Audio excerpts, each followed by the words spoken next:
Hello there and welcome to Stats 210. My name is Amanda and I'm going to be the instructor for this course. Now each week in the course there's going to be a video that's just like this one. It's just going to be a video of me talking in my house, giving you guys some ideas of what you're going to encounter during the week and what all you're looking for. Now this one is going to be a little longer. I wanted to give you an introduction to myself as well as the course. So one of the things that I asked you to do during that introductory week was to post to the discussion board and introduce yourself. So I feel like it's only fair that I introduce myself back. I am currently a graduate student in the Department of Statistics. I'm a PhD candidate, so hopefully about here in a year I will finish my PhD. In particular, my research actually works with whale sharks and marine life and photo identification of them and how statistics can aid biologists in learning about those animals. So that's a little bit about me. For the course, I think the best way to give an introduction for it is to actually take a look at the workbook. So everybody should have the workbook for the course. It looks like this. It's called Beyond the Numbers, and you do need to have this version of the workbook. Now, if you haven't already, I do suggest just kind of flipping through the workbook to get a feel for how it's set up. You'll notice that it's split into 3 different modules, and so we are going to look at each of those 3 modules in this course, and at the end of each one, we will have an exam.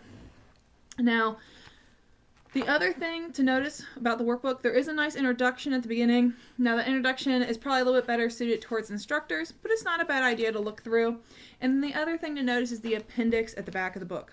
Now, in the appendix, on pages 263 through 266, there are expressions and formulas that we'll use later on. And if you'll notice even further, there's some data sets and things that we'll reference. So if I ever say, look at the data set in the workbook, that's going to be back there in the appendix, and I'll give you a page number when that time comes. Now this course, how it was originally developed, it is different than a lot of traditional statistics courses that you may or may not have taken. How the course is set up is it's meant to focus more on concepts and on ideas than on formulas. So if you're terrified of math and you're afraid there's going to be a lot of complex formulas in this class, don't worry about that. The actual math portion is not that bad.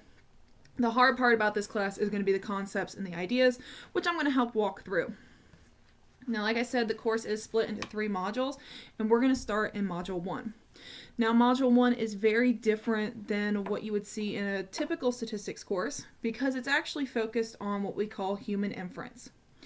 So, anymore, in everyday life, you're seeing more and more numbers and more data used, and being able to understand what's really being said there and to critically read things that are presented in numeric ways is becoming very important, and that's what we call numerical literacy. So not only is it important to be literate these days, it's also important to have numeric literacy. And so that's what we're going to focus on in this Module 1. In other words, when you're presented information, what inference do you make from it? And is that initial inference correct, or is there something else that we need to be seeing?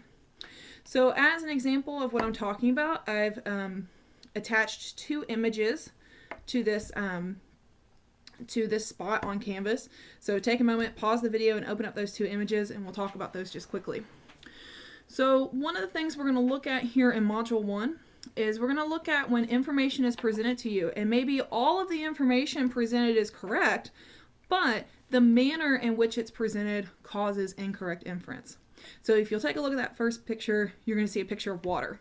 And there's a lot of facts about water there. And if you'll take a moment and read all of those facts, you should see that every single one of them is completely true. There is nothing incorrect about that picture.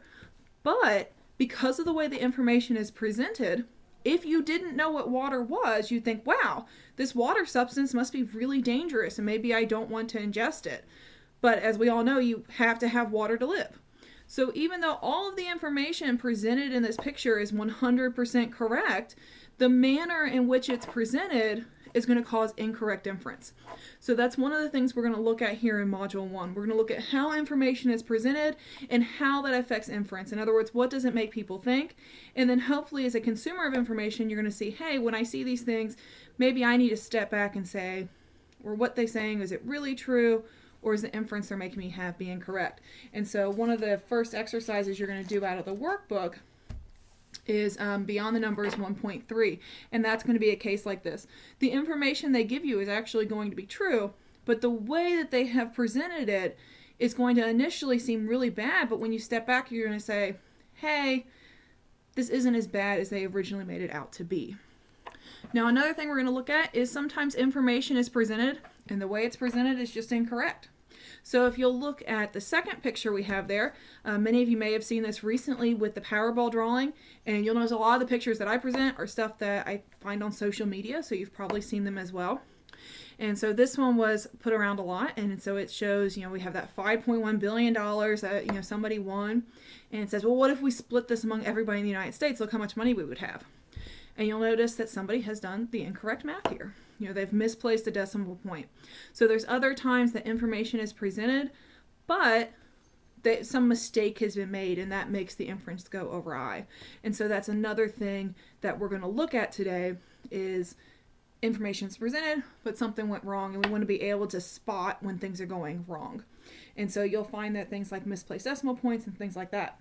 Now, I know that most of you are nursing students, so in particular, or I shouldn't say nursing students, many of you are nurses going back to school. So in particular, when you get to beyond the numbers 1.9, there's a very important misplaced decimal going on there where somebody was actually injured or actually died because of a mistake that a nurse had made with a misplaced decimal point.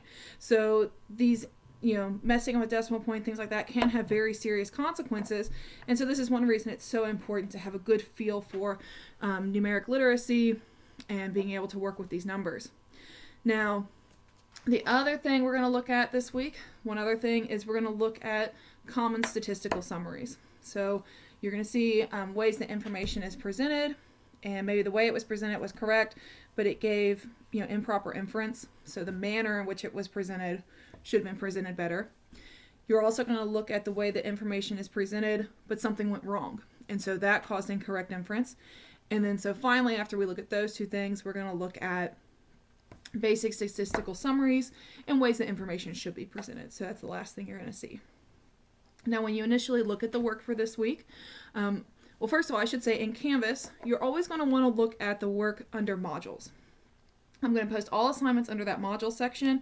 So if you see them anywhere else in Canvas, I would just ignore those sections. Always get your assignments from the module section. And that's because Canvas lets me hide some things and other things it doesn't. I'm still getting used to Canvas. So for right now, always look under the module section to find your assignments. But when you go to look there, it may look overwhelming at first. There is a lot of work. But remember, if you were taking this in an in-class setting, you would meet 3 times during the week and you would have homework. And so you're just being presented all of those assignments at once.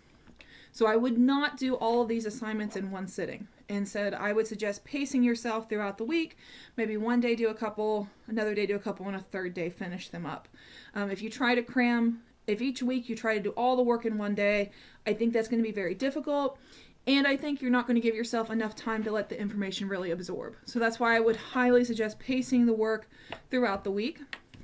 And then also, of course, if you have any questions, please use those discussions. Send me emails. I'll be watching them and making sure that I answer your questions. So good luck this week. And again, if you have any questions, please feel free to ask.